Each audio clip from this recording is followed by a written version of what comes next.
छत्तीसगढ़ी गाने देखने के लिए हमारे YouTube चैनल को सब्सक्राइब करें और नए अपडेट्स जानने के लिए बेल आइकन के बटन को क्लिक करें।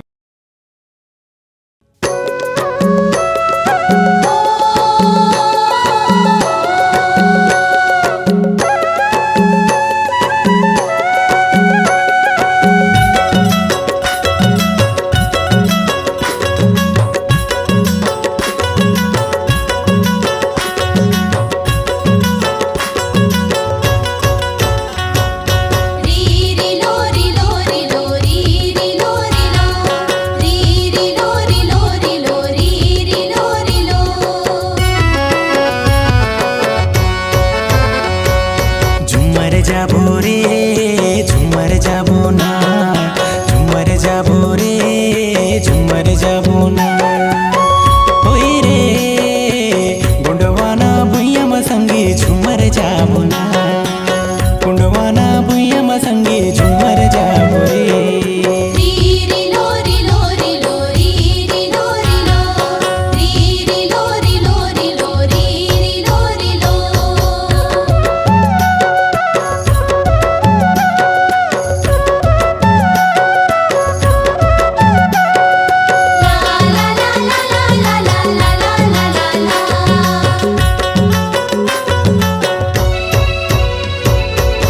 सुख के सुहागा बो करे में के कर्मा,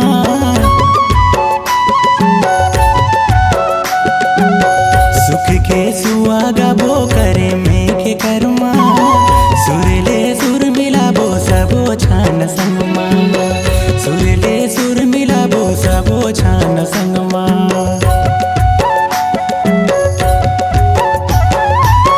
दया माया के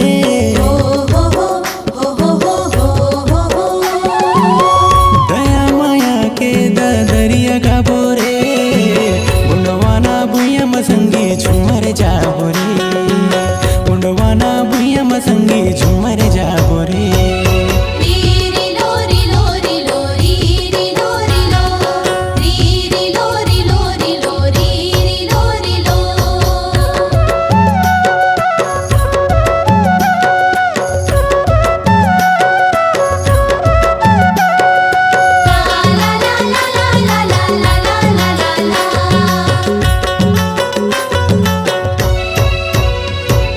गुंडवाना के कोट भैया बड़ा नीक लागे, गुंडवाना के कोट भैया बड़ा नीक लागे, मंदिर के ताल मा मनता दिना दिन नाचे, मंदिर के ताल मा मनता दिना दिन नाचे।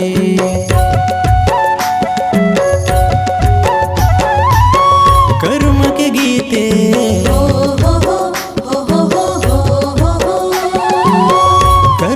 गीते मन लागे मने भावन रे, गुंडवाना भुइया म संगे झुमर जाबो रे, गुंडवाना भुइया म संगे झुमर जाबो रे।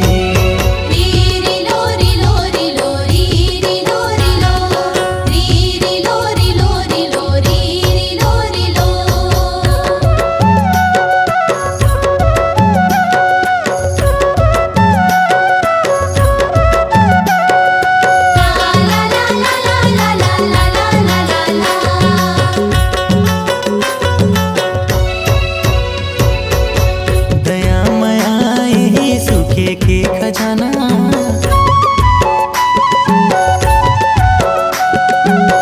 दया माया यही सुखे के खजाना, दया के दरिया गाबो पेरा है बिसराना, दया के दरिया गाबो पेरा है बिसराना।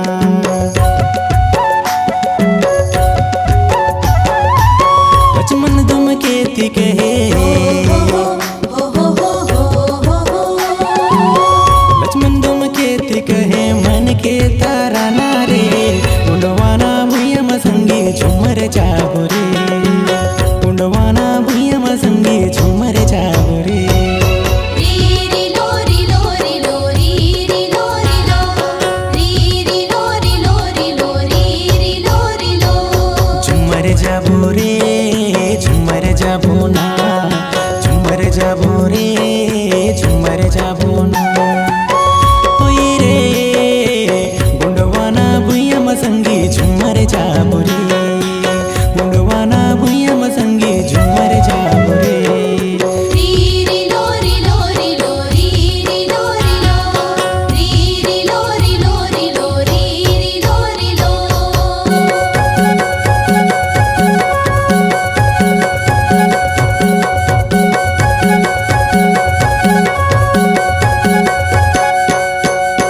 सोइना रे आजा रे आजा, बाजे ढोल की आटिमी की मोहरी बाजा, दाया के ददरिया रे हंसी ठिठोली, और मिट लागे गोंडी राजा के बोली, गोंडी वाना के वीर जवान रे पुरखा के रखो, गोंडी धर्म है तोर पहचान रे, गोंडी धर्म लाते गोंडी वाना के वीर जवान रे पुरखा के रखो, गोंडी धर्म है तोर पहचान रे, गोंडी धर्म लाते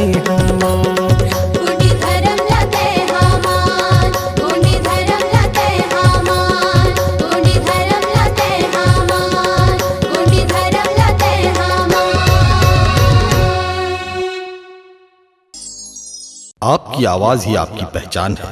यदि आप अपनी आवाज को एक नया आयाम देना चाहते हैं तो चले आइए मल्टी ट्रैक डिजिटल रिकॉर्डिंग के लिए AVM audio video studio, Khamtarai, Raipur. Mobile number 9301523929 और 7869646201। यदि आप नए एवं पुराने गीत सुनना चाहते हैं तो avmgana.com में जाकर गाना फ्री डाउनलोड करें और YouTube चैनल में AVM गाना और KK कैसेट्स को सब्सक्राइब करें।